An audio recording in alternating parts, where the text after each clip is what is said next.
Hi everybody, it's Jody Bach and welcome to the course called Get Real. Because after all, what's more important in this wacky world we find ourselves right now than to learn a system for getting rid of all the fakeness that seems to surround us? I know it surrounded me for far too long in my life. So in the next couple of videos, I'm going to show you what is possible when you determine for yourself what it means to you to get real, and then find or create a tribe, a circle, a group of others who are also committed to the same thing in their workplaces, their communities, and even in the world. It is possible to live the life you might only dream of by digging in and shining a light on those places inside of you that just are nagging at you to let them come out. Every year, at the end of the year, I spend some time planning for the upcoming year. And in 2019, I created a word for the year 2020. And my word for 2020 was focus. I was ready to have the year of my career. And then we know what happened in 2020. Well, I actually kind of did have the year of my career, but not exactly in the way I had imagined. It became very clear to me in the midst of all of the wackiness that happened in 2020 that none of us have any idea how to predict with any certainty what will happen to us. Nothing is guaranteed.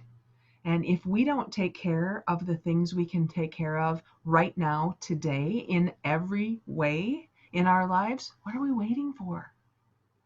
Nothing is certain. And that's where this whole concept of the Get Real course was born. So I'm going to share some ideas with you through these videos that will cause you to maybe stop and examine where in your life you might have been playing small, not being real, not living up to what you know you have to offer the world. And I want to create a safe space for you to examine some of these things because I know how much I have needed that through the course of my career. If I know anything about the world we're living in right now, it's that we just don't know. We don't know what's going to happen outside of ourselves.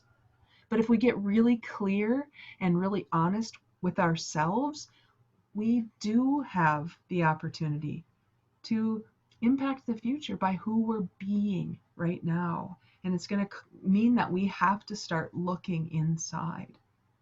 We don't know what we can expect from our governments, our businesses, our schools, and even our religious institutions. The year 2020 hit us like a ton of bricks, and it's going to take us some time to regain our bearings. But what if all of this seemingly outrageous stuff that happened in 2020 actually happened for a purpose? Now, notice I didn't say for a reason. There's a huge distinction between a reason and a purpose. And it was in 2020 that I discovered this distinction. If things happen for a reason, then I have to get all reasonable about them and try to figure out in my logical brain the why of it. What if there's something even bigger and broader? A purpose. A purpose. And that means I don't have to figure it out. I have to trust that there's something, someone greater at play. And that's how I choose to look at my life in this time. So let's get out of our heads and into our hearts and start trusting and living in that space that we know is inside of us. And I'll talk more about that as we go. There is a time and place to think about things for sure. And there's also a time and a place to feel about things. And that's what it means to me to get real. So just consider that distinction, purpose and reason. So if we are to get into this space of purpose, which is bigger than reason, and determine our own definitions of success, That's what can happen when we also get into the space of deciding for ourselves the big questions like, why am I here? What is my life purpose? The possibility is there. And in this course, you'll get to learn some of those things, like what limits you from being all you can be. You'll get to see that there really is a place for you to have a voice for your dreams and your desires, as well as your doubts and fears, because after all, shedding light on those places is the best way that any of us have to work through them. No matter what any of us do, it's the who behind the do that's most important. And when you find your people, the people who are like-minded and like-hearted, you can begin to believe in your abilities much more than you ever could on your own. So one thing that has remained constant in the face of all these uncertainties we felt is that we humans, we do survive and thrive better when we're around others, when we have a tribe, a circle, a team to support us. We are social creatures after all. We're not meant to figure these things out on our own. And so when we find our people, this we, we'll know it. So what do I mean when I talk about we? Who are we? Well, if you're always looking outside yourself for connections and looking at the shininess of people and comparing your insides to their outsides, you're never really going to find this group of people that I call us or we. You have to do the work on yourself first. You'll never know if you resonate with other people until you do the work of discovering who you really are at your core. And when you do that and you spend that time and that effort, it will be effort to discover who you are, warts and all, limiting beliefs and all, by shining light on some of those places, those will be your people. That will be your tribe. They will be the people you want to do life with. And I'm confident you will find some resonance in this course if you are us. So I'm going to tell you a little bit more about that and give you a little bit more history about me. So I have had an interesting year this year. I have learned a lot about myself, even at this late date in my own career. And I'll tell you a little bit more about how I got here. I am an accidental entrepreneur. I never meant to start my own business. I thought what you do is get a job and do work you don't necessarily love so that you can get paid to do the things that you love to do. I just really thought work had to be hard. I didn't think it was, well, I mean, it's possible to deserve to get paid, but for me, there was this weird, I don't know, this weird juxtaposition between doing work I loved and taking money for it. I was okay with getting paid if I didn't like my job. And so I spent a lot of time going from job to job, but I did have one job that I just hated. I thought it was going to be my dream job, and I hated it, and I was miserable. And at that job, it turned out that my sanity was more important than money. And so I took a pay cut to move to another position. And, for a long time, that job was okay until I sort of outgrew it. And then I went looking for another job, and I went looking for another job, and I kept chasing things outside myself to help me discover who I really was. And it wasn't until my fourth or fifth career change, that I discovered that the only thing all those jobs had in common was me. And that's when I realized that if anything was going to change outside of me, it had to change in me first. And that's when I discovered personal development. And I took my first course 17 years ago and haven't looked back. And this past year, a lot of the work and the learning and the training that I've done has taken me on a new path, a deeper path, a more authentic path, and that's where the Get Real course was born. I'll tell you more about that as we go. So that's a little bit more about me. What I know about myself is that if I don't have a group of people or a tribe, a circle where I can work things out in their support, I make up all kinds of stories in my head that aren't even true. And I've done that for a long, long time because I didn't have a space to ask those big questions. When I was in fourth grade, I remember asking my teacher a question. I'm sure it wasn't the first question I'd ask her. And I raised my hand because I'm a rule follower. And I asked her a question. And I remember her leaning into me and saying, "Jody, look it up." Now, what she said was, "Jody, look it up." But what I heard was, "If you have to ask a question, you're not smart." So I got really good at looking things up.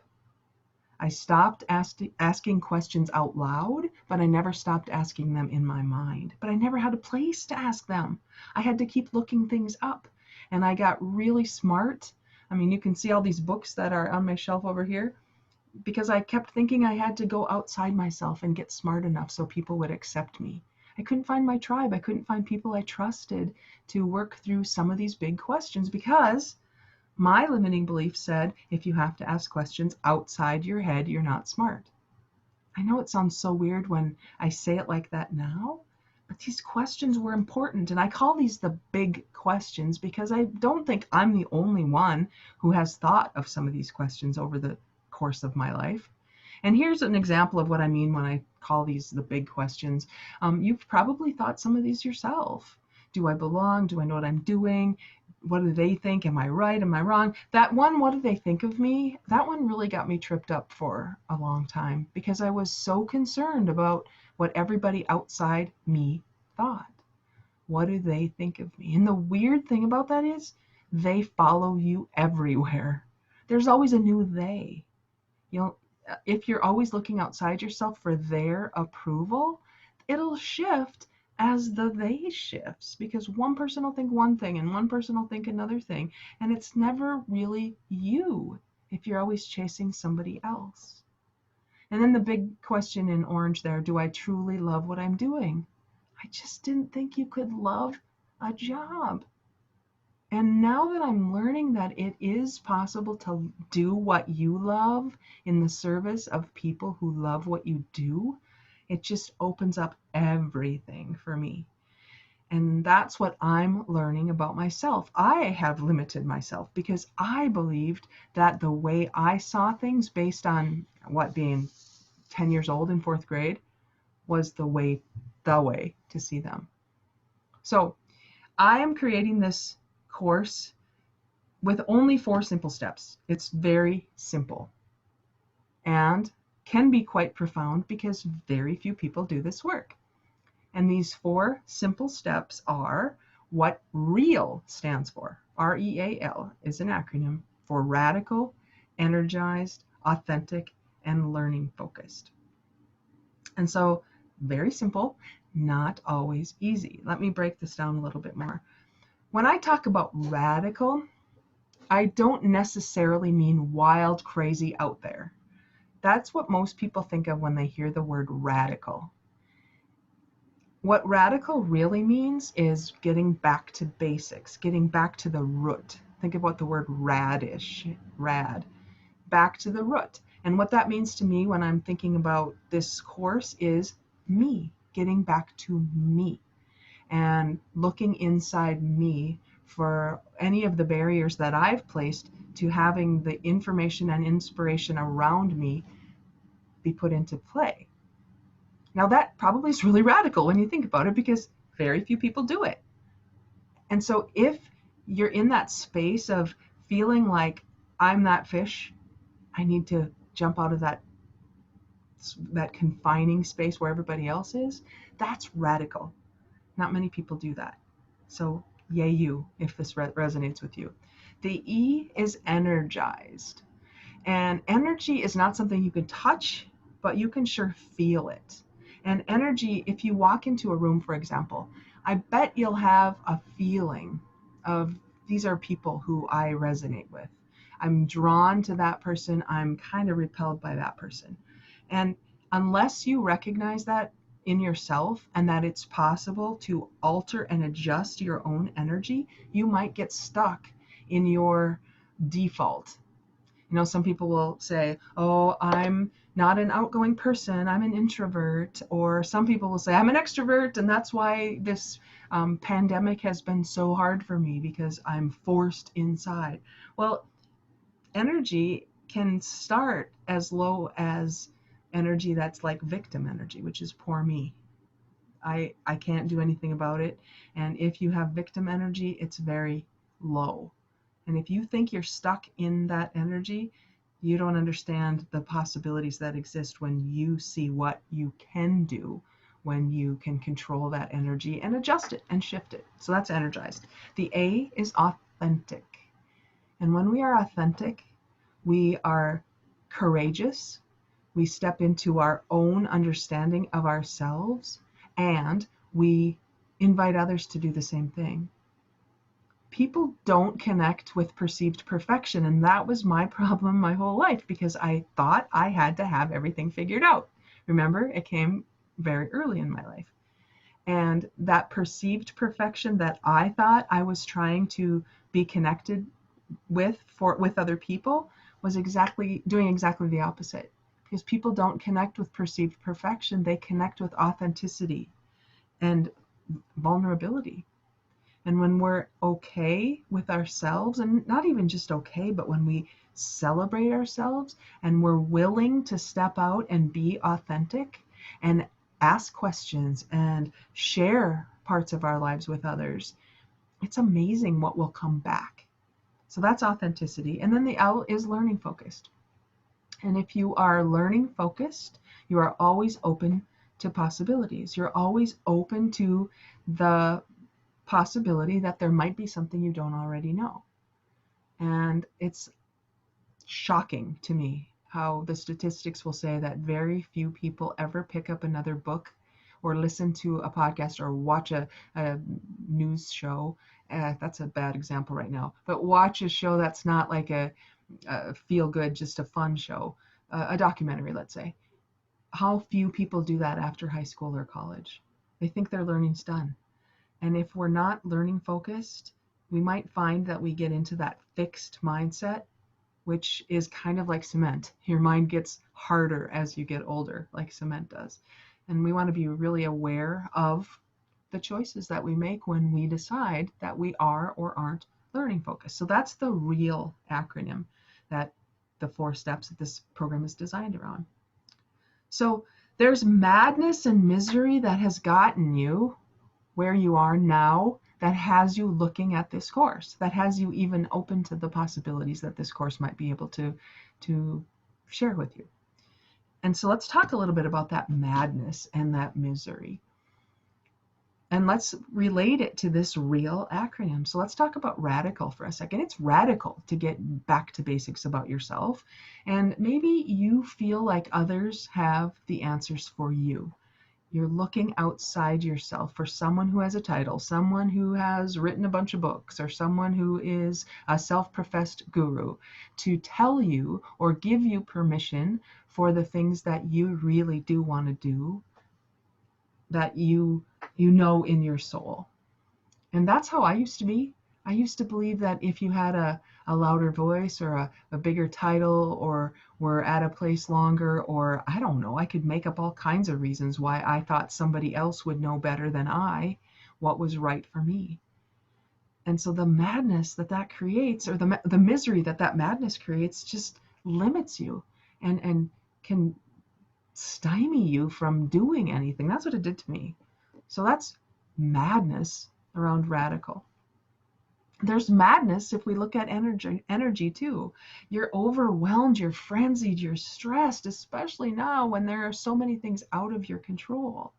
And that energy of feeling frenzied and stressed doesn't leave you a whole lot of room to be present with the people who are most important to you in your life. If you think you need to be something other than what you are, and you think you need to keep up over here and keep this plate spinning and this plate spinning, it's no wonder people are getting sick, not just with this virus that we're talking about, but with other things that stress can cause. So if you're not aware of how much your energy is dispersed when you're trying to do things that are outside yourself, that's no wonder. That's energized. So the madness around authenticity, when we're trying so hard to be something we're not, you don't know who to trust outside yourself, so you turn cynical. And cynical is a deep-seated negative belief. It's like a glass half full, glass half empty, not even half empty. The glass doesn't even have water in it if you get cynical. And that's what can happen when you look around yourself and you've given somebody an opportunity and they've let you down, and you're now trying so hard to please everybody else that you don't even know who you are. I've heard it said that's why people are medicated at their weddings, because they've tried to be one thing with their high school friends, one thing with their college friends, another thing with their work people, another thing with their families, and they go crazy because they just don't even know who they are anymore. And if you don't know who you are, how can you possibly trust somebody else? And then that cynicism takes on a life of its own, and it's a cycle, and that's madness. And then learning based, there's madness around that too. You know better. You've studied all this stuff. You've been looking for things. You've been open to possibilities. You've been, listening to other people. You've been trying to take on what they say, or read the book they tell you about, or listen to the podcast they say. But still, things keep happening to you. It's not working. The book they said was going to change your life didn't. And that's madness. You think you're being learning based. You think you know what you should know. But there's this little piece in you that knows better and doesn't always do better. Ugh. To know and not to do is not to know. And sometimes that can feel worse than not knowing at all. So if you feel any of those things about this space you find yourself in, don't fret. Don't stay here too long. We're going to move on to the mission and the meaning about this. So each of those madnesses that creates that misery in you also has with it, like a coin, another side. And instead of staying in the madness and misery, let's take a look at the mission and meaning behind those things. So instead of believing that somebody outside yourself has the answer for you, what if you could realize that you are the answer? You are the answer. So instead of looking for somebody else to fill this hole in you that you haven't even defined anyway, nothing's going to fit if you haven't actually asked yourself the right questions. So instead of looking outside yourself for the answer and somebody else's answer and somebody else's solution, what if you yourself are your own answer? That possibility is kind of exciting. So moving to energized, what if instead of feeling overwhelmed and frenzied and stressed, you could be alive and thriving? You could realize that you have the ability to alter and shift your energy in situations where you need to be dynamic. You can be dynamic, but in situations where you need to be magnetic, you can be magnetic. Now, you'll probably default to one of those because naturally we are introverts, extroverts, magnetic, dynamic.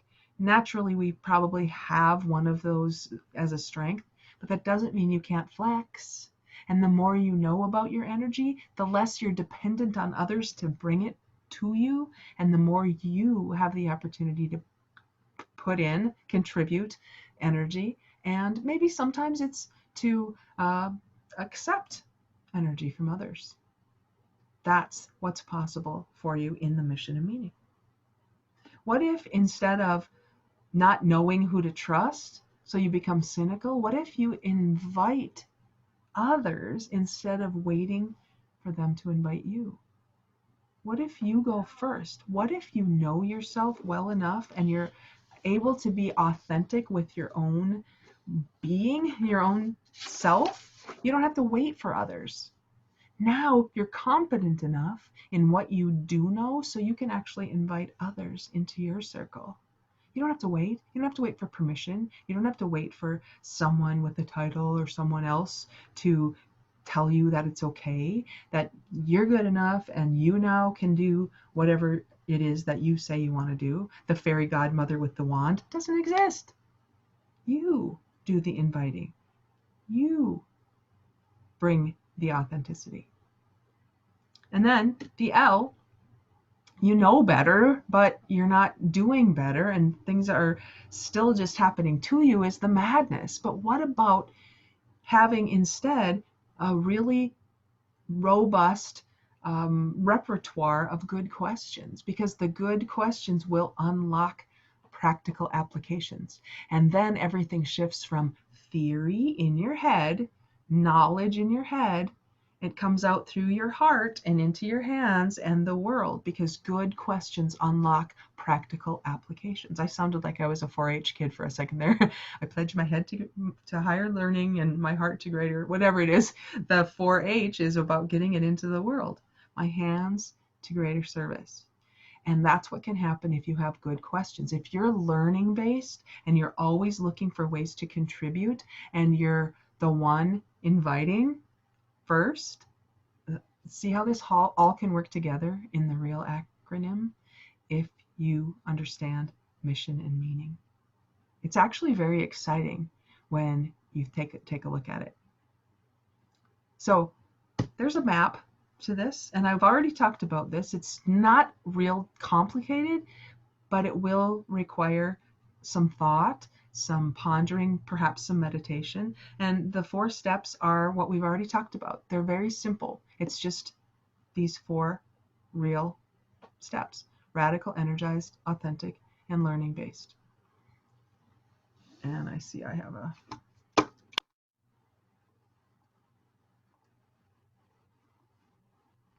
okay, let's go back.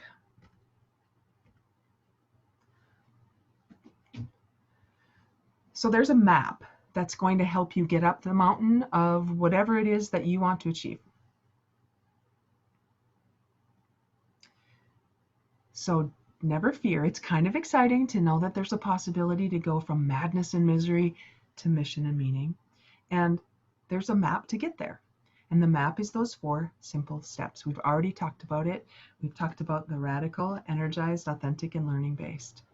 And so along those lines, there will be some mindsets that you need. Again, we already talked about these. But these mindsets will take you from where you've been to where you need to be in order to get from the madness to the mission and meaning. So let's take a look at those mindsets. The first one, you need to trust yourself first. Trust yourself first. That's radical. People don't do that. They're always looking outside themselves. They're always looking for somebody else for permission. It's radical to think differently about that. So the mindset you're going to need if you want to take this on, this real opportunity to know yourself, trust yourself first. The second mindset that you'll need is to be unattached and curious. The energy around knowing it all and coming in with a downward hell energy is less appealing to people and much less magnetic to resources and people than it would be if you were curious. So unattached means you are not looking for things to be exactly the way you have them in your mind. There's a distinction between being committed to an outcome and attached to the how of it. So here's an analogy. If you're driving from, I live in Fargo, North Dakota. If you're driving from Fargo to Texas and you get on a highway on I-29, goes straight south all the way to Texas.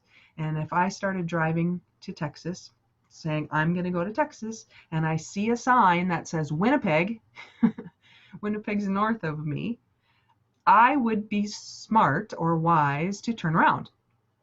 But if I'm attached and I'm saying, no, this is the way I made up my mind to go, I want to go to Texas, but I'm going north, I would not even see the signs. I would not listen to the signs around me if I were attached.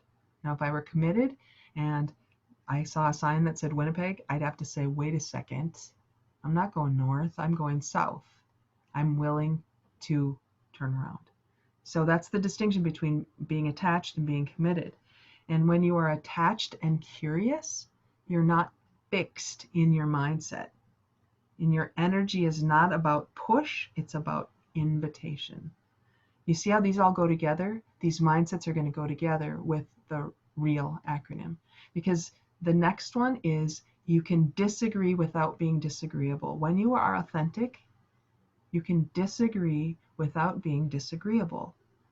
And I'm not sure if you recognize the people in this picture, but this is Antonin Scalia and Ruth Bader Ginsburg, who, if you know anything about the Supreme Court, these two were very, they disagreed a lot on position. But in the picture, you can see that they were not disagreeable. They loved the opera. They both loved going to the opera. And yet they were so far apart on the way they saw the world. They never disrespected each other. So it is possible to disagree without being disagreeable, and it will be very important that you develop that mindset as you go forward. And then the last one, you are open to what life has to show you. Instead of believing that the day you left high school or college, that was the last day you had to learn anything, you are open to what life has to show you. Go back to what we said earlier about energy when we said being attached versus being committed and curious. If you're attached, you're not open. And if you have got perfectionistic tendencies, as I do, you might have to open your mind to doing things that you might not be great at. If you're open to learning, you are willing to fail. Well, it's hard to say that word sometimes, isn't it? Ooh, it's hard to fail. You might have to be willing to learn by making mistakes. And if you started your life, as I did early, being a perfectionist, you might find that really difficult. But what I'm learning in the process, by the way, I'm still learning, and what I'm learning in these processes are that the more I can fail at something, not that I go out looking to fail, but when I fail at something, that's when I learn the best lessons. I played basketball in college, and my freshman year, we were 33-3. We won 25 games in a row after Christmas, my freshman year, and won the national championship. And that year, I remember distinctly those 3 losses. Even to this day, years and years and years later, I remember those 3 losses because I learned more about myself as a player. We learned more about ourselves as a team from those 3 losses than we ever did in our victories. Not to say that the national championship wasn't fantastic, because it was, but we lost those 3 games before Christmas. And then we perfected the rest of our mindset and the way we were doing the game. Not perfected isn't the right word, but we mastered it, right? There's no such thing as perfection. And so I'm working really diligently to take that word out of my own vocabulary. And mastery is a much better term for me, or excellence. And I'm open to what life has to show me. And that's the mindset that I want to encourage you to take on as you consider this whole opportunity to get real. So you kind of got a feel for what we're up to. And I'm going to invite you to come back in the next video and take a listen to the invitation that's available for you if you want to take this even further. I look forward to seeing you in the next video.